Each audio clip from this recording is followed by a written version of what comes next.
Hello students, welcome to GRD classes. आज के lecture में मैं आपके साथ डिस्कस करूंगा गॉस थ्योरम और उसका प्रूफ। तो सबसे पहले गॉस थ्योरम क्या होती है उसको डिस्कस कर लेते हैं। गॉसेस थ्योरम में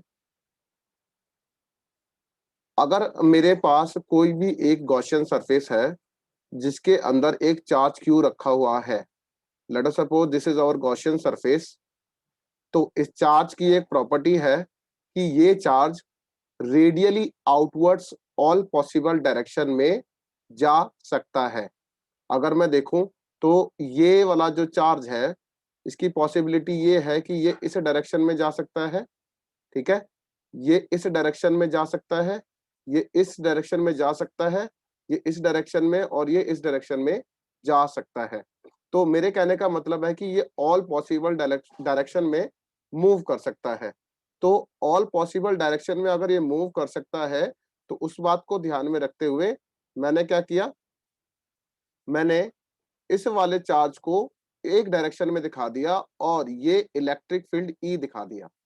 तो E be the electric field by this charge, ठीक है। इस चार्ज के द्वारा जो इलेक्ट्रिक फील्ड बन रहा है वो कितना बन रहा है, ई।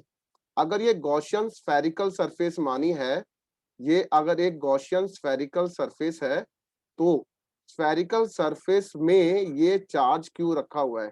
तो पहली कंडीशन क्या होनी चाहिए गॉस की, तो गॉस के अकॉर्डिंग जो है चार्ज एक क्लोज सरफेस में होना चाहिए, ठीक है। अगर चार्ज क्लोज सरफेस में होगा तो इसके द्वारा एक फ्लक्स बनेगा।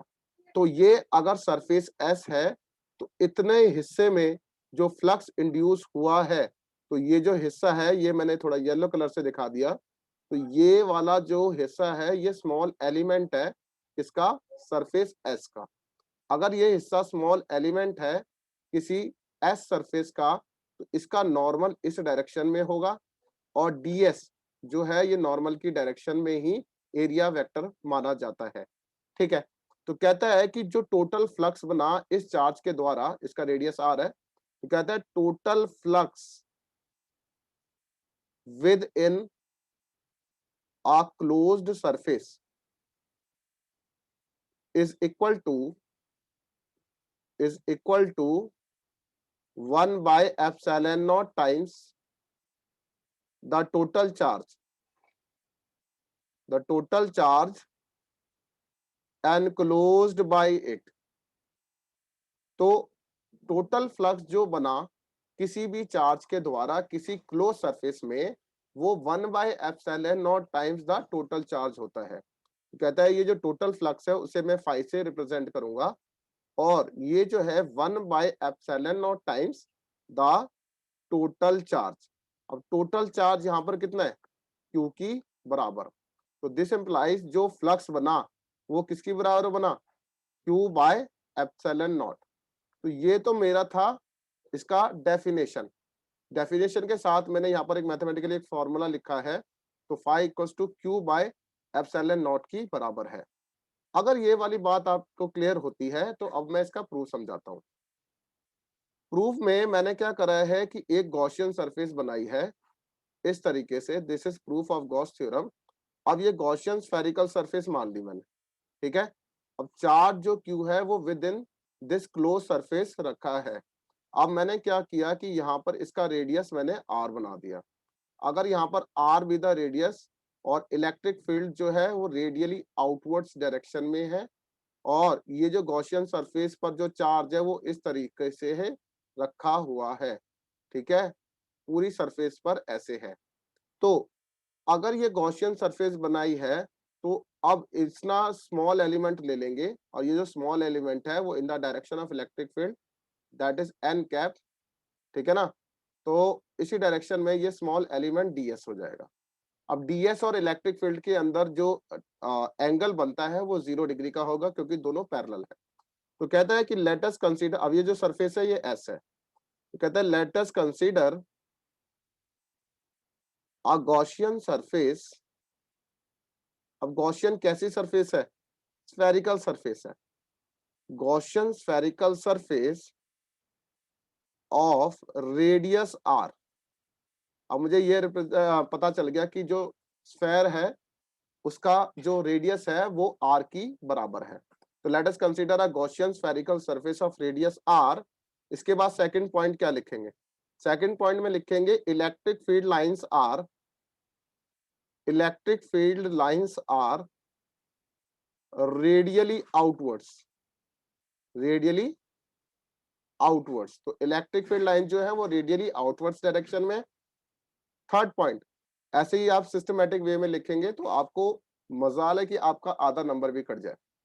अब ये जो ds है ये स्मॉल एलिमेंट ऑफ s है, तो इसके द्वारा एक फ्लक्स बनेगा स्मॉल अमाउंट का, दैट इज d5।